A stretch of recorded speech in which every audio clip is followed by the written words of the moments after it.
Bonjour à tous et bienvenue à un autre podcast dans le cadre de notre série de podcasts Collège Co, où on vous présente différents pays et le potentiel d'affaires et de partenariat avec différents pays.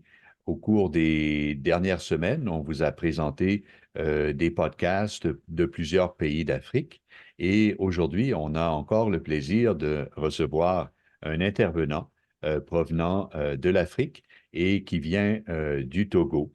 Alors, bonjour Étienne. Bonjour, monsieur. Est-ce que vous pourriez, dans un premier temps, vous présenter et par la suite, je pourrais commencer avec quelques questions, vous présenter ainsi que l'organisation que vous représentez.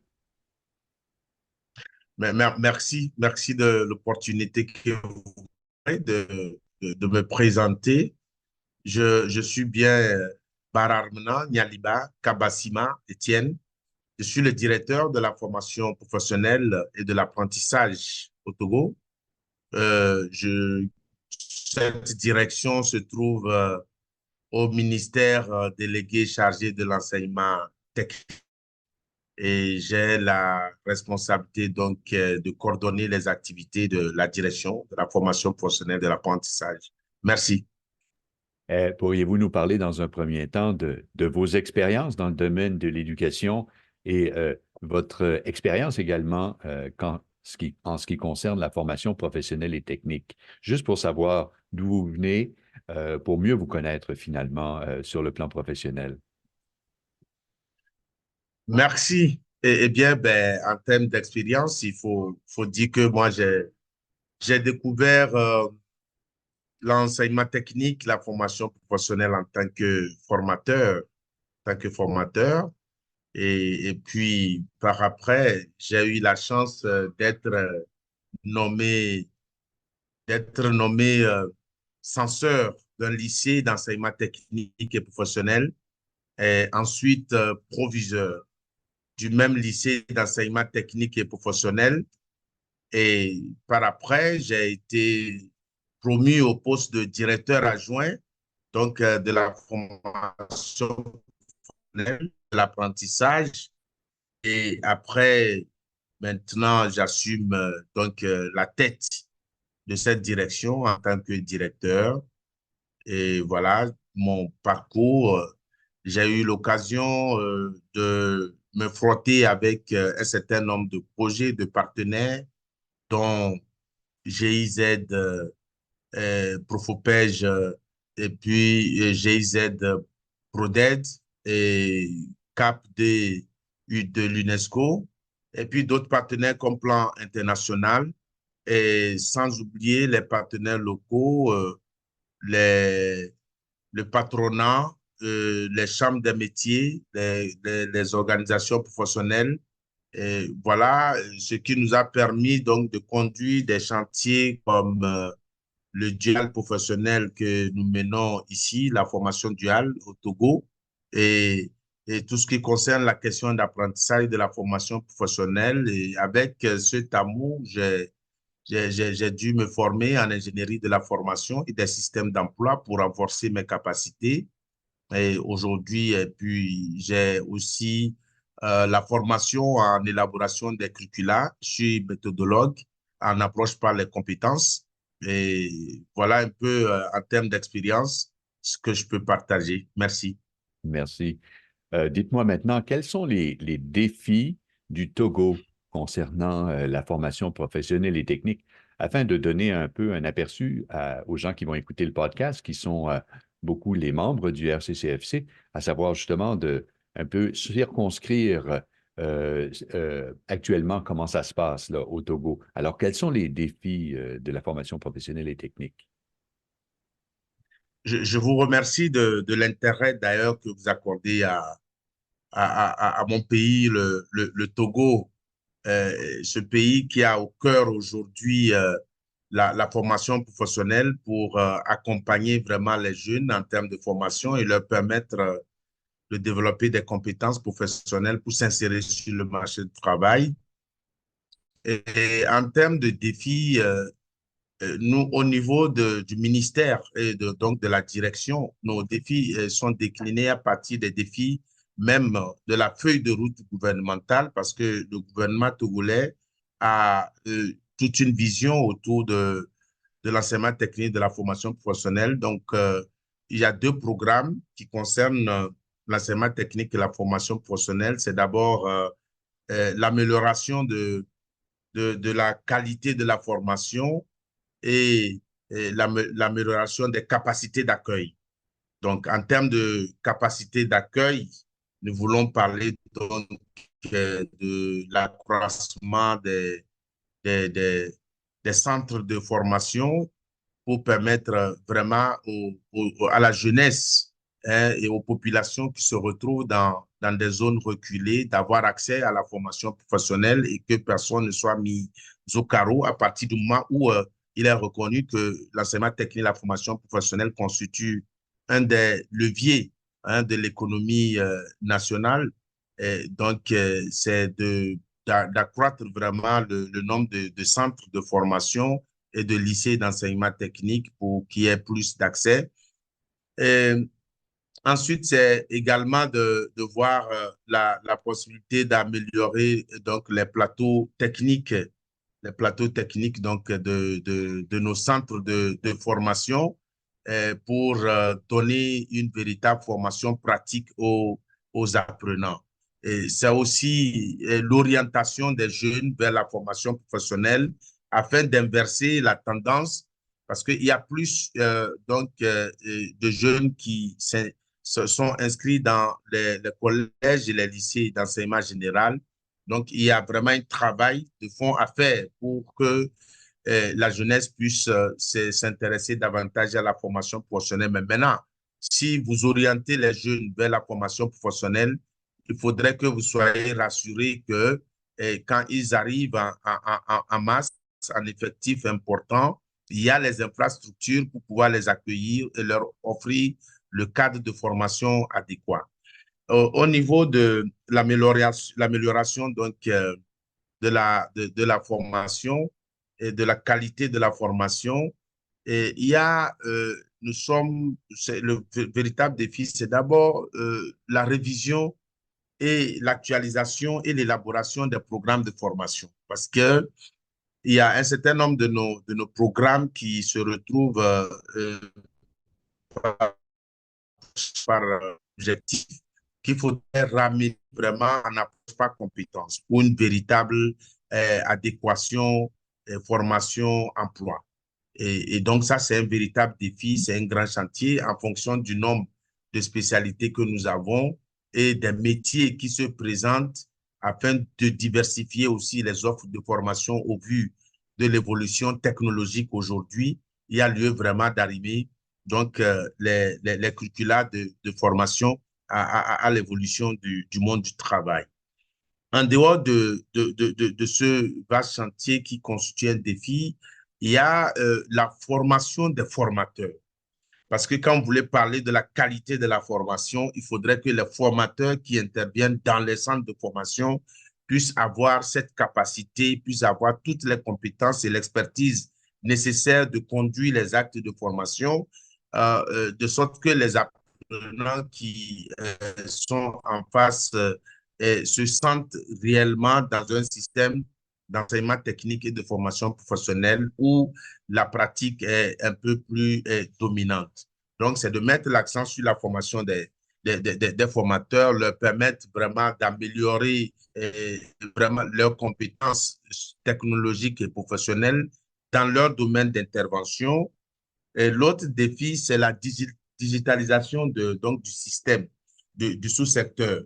La digitalisation, aujourd'hui, il est prouvé à travers le monde, à travers les expériences des autres pays qu'avec la digitalisation, on peut toucher un maximum de jeunes, un maximum de personnes à former et à partir donc des ordinateurs, à partir de l'Internet, à partir de toutes les recherches qu'on peut faire et ensuite à partir des capsules vidéo et des tutoriels qui peuvent servir vraiment d'outils et de ressources pédagogiques numériques pour les apprenants. Donc, on peut atteindre un maximum de personnes.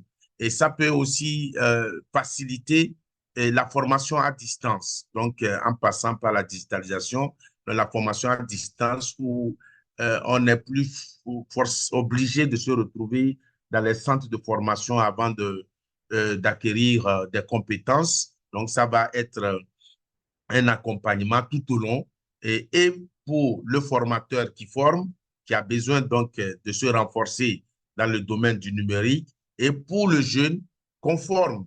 Et aujourd'hui, nous sommes en train de basculer vers l'intelligence artificielle.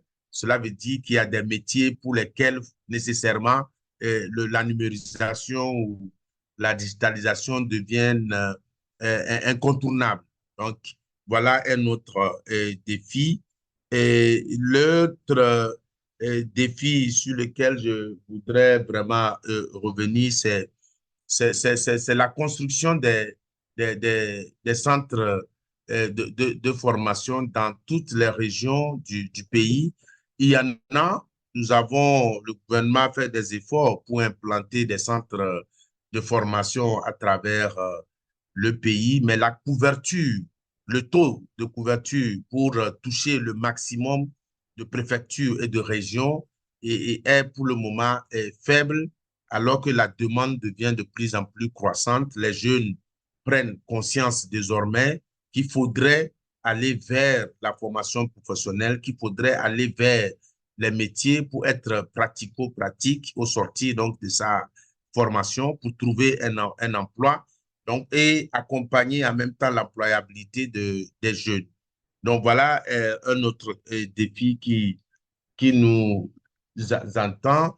Et j'avais parlé vraiment de l'orientation qui est très, très fondamentale avec tout ce que l'on peut mettre autour en termes d'outils, en termes de stratégie pour aider les jeunes à savoir choisir. Parce que une chose est d'aller vers la formation professionnelle, mais l'autre chose, c'est de savoir quel métier embrasser pour ne pas, au cours de sa formation, peut-être démissionner de tout parce que on n'avait pas choisi le bon métier et tout.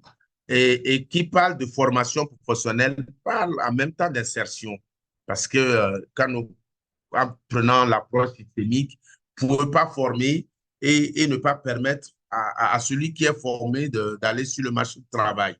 Donc, pour nous, c'est aussi de développer une stratégie d'insertion des sortants de notre sous-secteur. Et donc, leur donner des opportunités à travers un certain nombre de programmes qui vont leur faciliter la tâche en termes d'insertion professionnelle, en termes de recherche d'emploi ou en termes de développement des affaires pour eux-mêmes ou de création d'unités ou d'entreprises par eux-mêmes. Et comme vous le savez, la formation professionnelle c'est un domaine qui coûte extrêmement cher en termes de plateau technique, en termes d'infrastructures, en termes d'ateliers, de programmes à élaborer et de pratiques. C'est un domaine qui coûte extrêmement cher. Et nos États africains, particulièrement le Togo, se battent pour financer accompagner vraiment le sous-secteur à travers des financements propres, mais toujours est-il que ça demeure un grand défi à relever, le financement de l'enseignement technique et de la formation professionnelle. Ça demeure un grand défi. Il faudrait vraiment se battre pour trouver des partenaires, pour voir sous quel angle, quelle piste on peut aborder, on peut essayer de développer pour accompagner alors tout ce qui se fait déjà par le pays et par les autorités du ministère en charge de l'enseignement technique et de la formation professionnelle. Voilà quelques-uns des défis qui nous attendent et pour lesquels nous nous évertuons chaque jour à travailler et à œuvrer ensemble aussi. Donc, les instructions de nos autorités pour faire au mieux à ce que chaque jeune au pays puisse trouver un métier à travers la formation. Ça, c'est très important. Pour terminer, il faut dire que l'autre défi, c'est aussi l'innovation pour nous. Parce que nous formons, certes, Mais il faudrait qu'en formant, que les jeunes puissent en même temps et comprendre que on ne peut pas être dans la formation sans innovation. C'est d'amener aussi nos jeunes en étant apprenants, en étant dans les centres de formation, à savoir à partir de la spécialité de leur métier, proposer des solutions aux populations, proposer des solutions aux besoins des populations. Donc, en termes d'innovation, nous voulons en faire aussi un défi, un cheval de bataille pour que, au sortir de la formation ou pendant la formation, le jeune ait la capacité vraiment de créer, d'anticiper sur les besoins du marché et de proposer vraiment un certain nombre de solutions pour qu'on soit rassuré qu'au sortir vraiment de sa formation, de sa carrière, après son diplôme, il sera très utile à la nation et il contribuera ainsi à augmenter la richesse, à créer la richesse et à développer l'économie nationale. Voilà ce que je peux dire en termes de défis. Merci vraiment de nous avoir donné cette opportunité. Pas de problème. Dites-moi maintenant, vous savez peut-être que les membres du réseau des cégeps et des collèges francophones du Canada euh, ont de nombreuses expertises dans plusieurs domaines. Nos membres offrent 350 différents programmes de formation. Alors, que ce soit de la biotechnologie à l'informatique, à l'agriculture, au secteur minier. Donc, nos membres couvrent l'ensemble, je dirais, des secteurs économiques, ou presque, qui ont cours en ce moment, qui sont importants en ce moment au Canada. Si on était justement pour prendre une perspective maintenant togolaise et de déterminer quels seraient les secteurs émergents où il y aurait, vous pensez, des possibilités de partenariat ou de collaboration à court terme à établir avec nos membres. Parce que si on se met dans la peau des gens qui nous écoutent, qui représentent l'ensemble des cégeps et des collèges francophones du Canada, dans quel secteur devrait-il, disons, cibler pour ce qui concerne le Togo? Merci de nous donner cette occasion encore une fois. En termes de secteur, il faut dire, il faut reconnaître de toute façon que nous sommes un pays qui est en train de se battre pour aussi se hisser hein, parmi les pays développés. Donc, il y a vraiment beaucoup de choses à faire à la fois, mais en dehors de ça, il y a des secteurs prioritaires et le premier secteur qu'on peut citer, c'est vraiment le secteur de l'agro-pastoral. Le secteur de l'agro-pastoral qui est un domaine vraiment vaste et qui permettra, à travers la contribution hein, des formés ou des sorties du système, d'accroître la production nationale et de pouvoir vraiment satisfaire. Parce qu'il y a sur un certain nombre de plans, le Togo demeure toujours dépendant de l'extérieur et ça pose un problème. Et parfois, quand il y a des ruptures, ça devient un problème pour le pays. Donc, il faudrait vraiment qu'on arrive à un niveau d'autosuffisance alimentaire et pour le faire, et ça ne peut que commencer par la formation et de la formation à la création des fermes et d'autres centres qui vont augmenter la production, la capacité de production donc, du pays sur l'ensemble. Voilà un secteur qui devient très fondamental. L'autre secteur, c'est le secteur des BTP. Parce que, comme vous le savez, nous sommes un pays en chantier. Donc, quand je parle de BTP, c'est à la fois les routes, tout comme les gros ouvrages et tout. C'est un pays en chantier et pour que le pays puisse s'interconnecter ou pour que toute la chaîne hein, dans le pays puisse contribuer efficacement, c'est que les BTP ont une grande part de responsabilité dans cette chaîne et en termes de routes, en termes de construction de bâtiments, de chantiers et de propositions de solutions par rapport aux infrastructures, par rapport à l'urbanisme, les BTP sont là au cœur. Et il y a aussi un secteur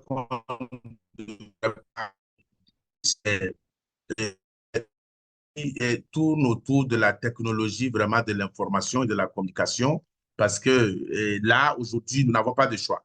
Nous n'avons pas de choix que d'aller vers là, d'aller vers la technologie de l'information et de la communication. Donc, tout ce qui tourne autour de la digitalisation, du numérique et tout,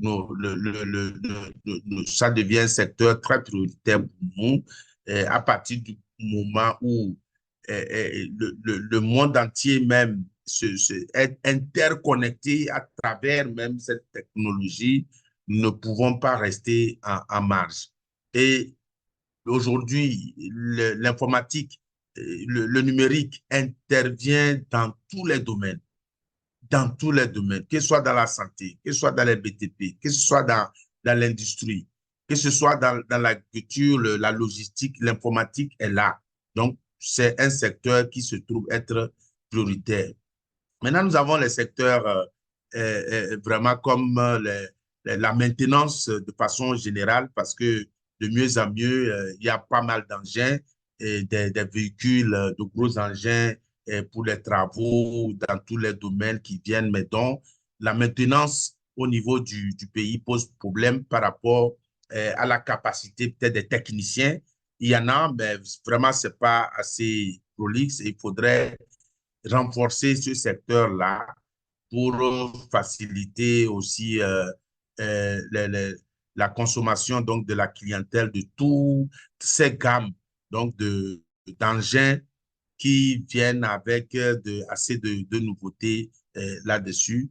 Et pour ajouter, il y a le secteur de la logistique, hein, tout ce qui va autour de la logistique, sans oublier maintenant le secteur de l'environnement. Parce qu'aujourd'hui, nous sommes en train de basculer vers un changement climatique. Et si nous ne profitons pas pour en même temps nous adapter, et s'adapter, c'est en même temps former et anticiper sur tout ce que cela présente comme conséquence, et la gestion des déchets, et la gestion de l'eau. Et ça va être vraiment difficile parce qu'il arrive des périodes où vous n'avez pas d'eau.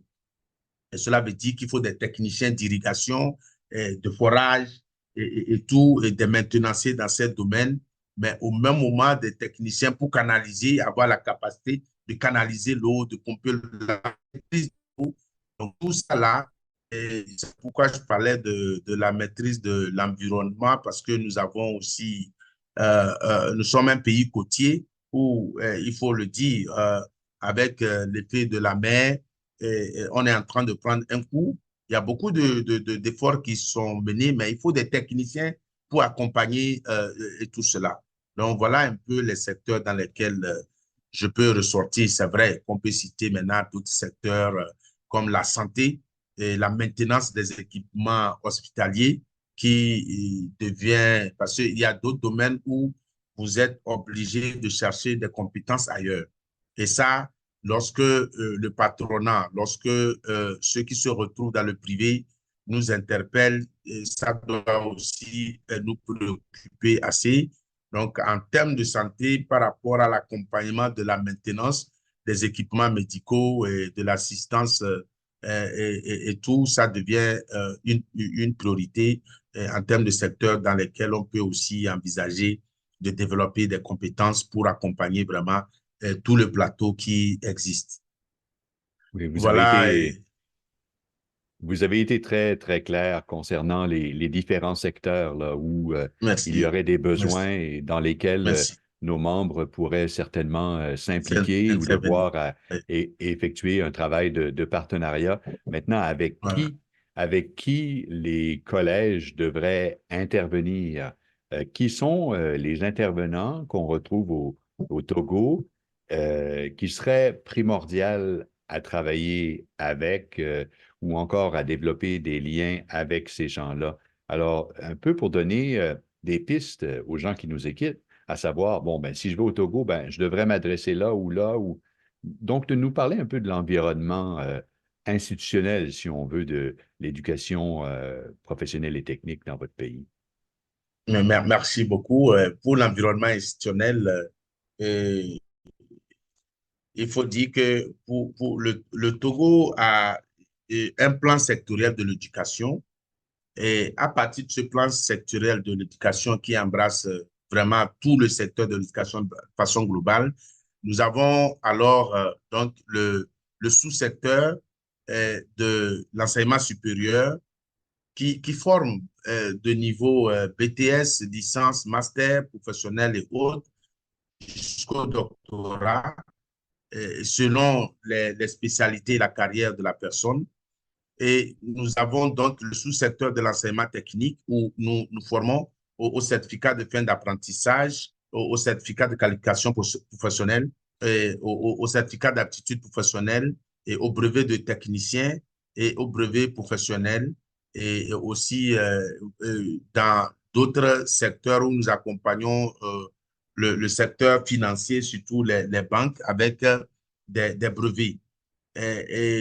Voilà. Et il y a maintenant le sous-secteur de l'enseignement, des enseignements primaires et secondaires. Bon, ça, c'est de façon générale. Mais puisque nous sommes plus axés vers ce qui est donc, en termes d'intervention dans ce domaine, nous avons le supérieur et donc le collège, nous, l'enseignement technique et la formation professionnelle, qui intervenons directement sur les cibles, qui intervenons directement sur les cibles. Bon, nous avons aussi le secteur de l'alphabétisation, le sous-secteur de l'alphabétisation qui nous accompagne pour les jeunes qui n'ont pas eu la chance d'être alphabétisés, d'aller à l'école et tout. Donc, nous les intégrons dans les parcours pour permettre aux populations rurales d'avoir accès et donc à la formation.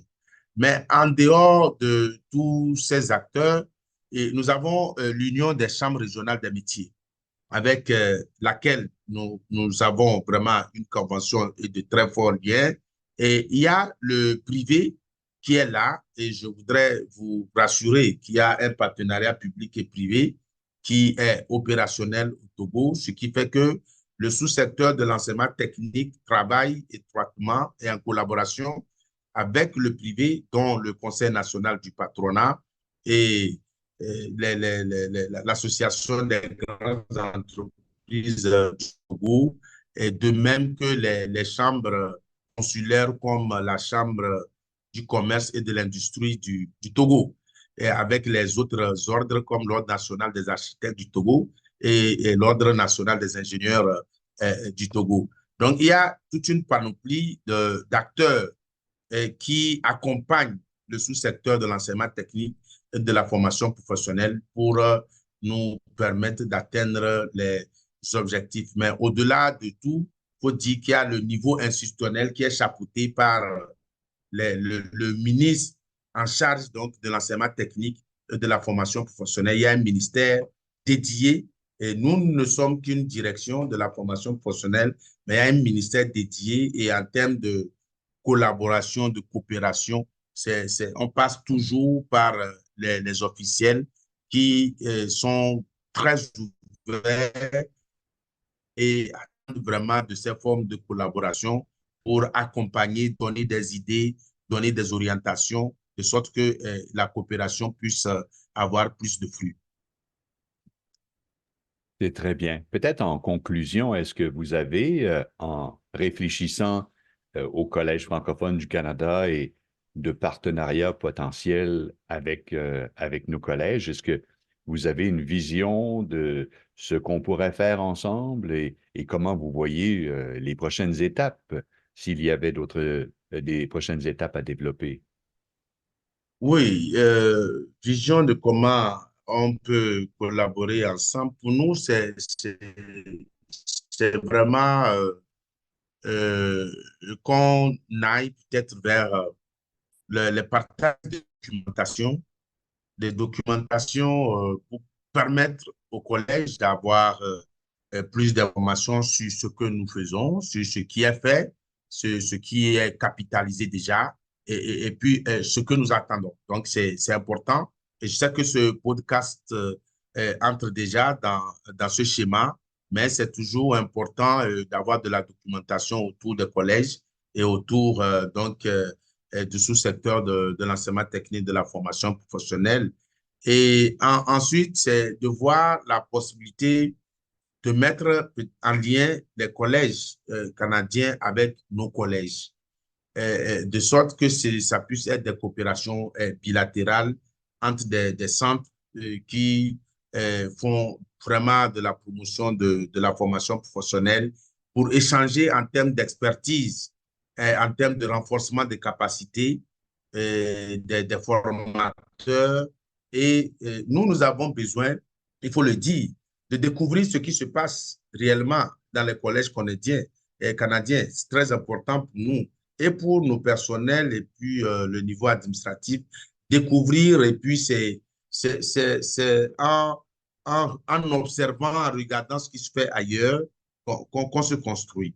Et maintenant, à partir de cela, ça peut être aussi la possibilité que des experts canadiens puissent venir séjourner ici et explorer aussi tous nos plateaux techniques, nos centres, nos opportunités.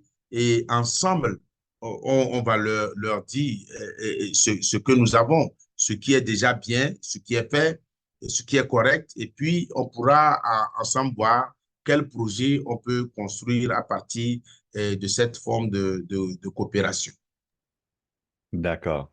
Ben, je vous remercie énormément pour votre temps et puis toutes vos connaissances que vous avez partagées avec nous concernant le Togo et la formation professionnelle et technique.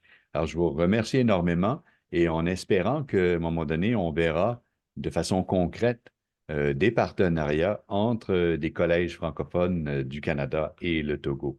Encore une fois, merci beaucoup.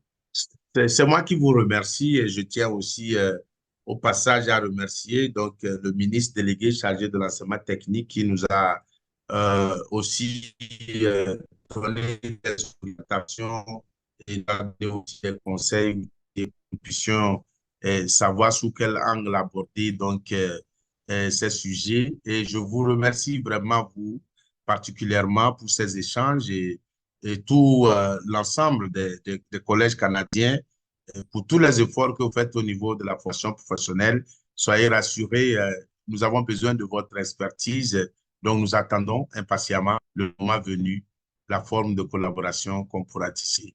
Merci à vous. Merci.